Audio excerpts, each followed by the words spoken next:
Donc pour un coup de tonnerre, comme disait l'autre, c'est un coup de tonnerre.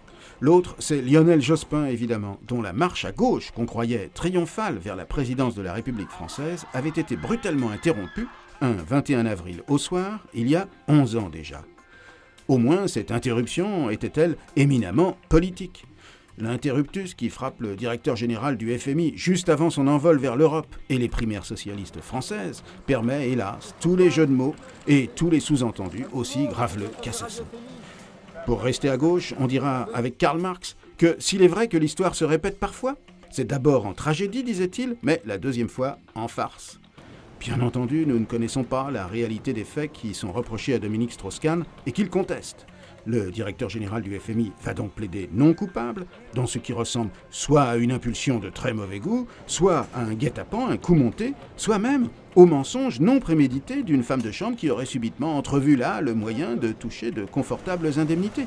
Tout est possible.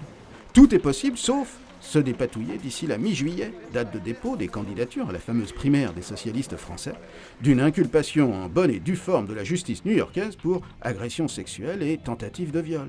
Tout est possible, sauf de continuer, après une telle affaire, à faire le tour du monde pour expliquer au peuple, au pluriel à tous les peuples du monde, qu'il faut se serrer la ceinture.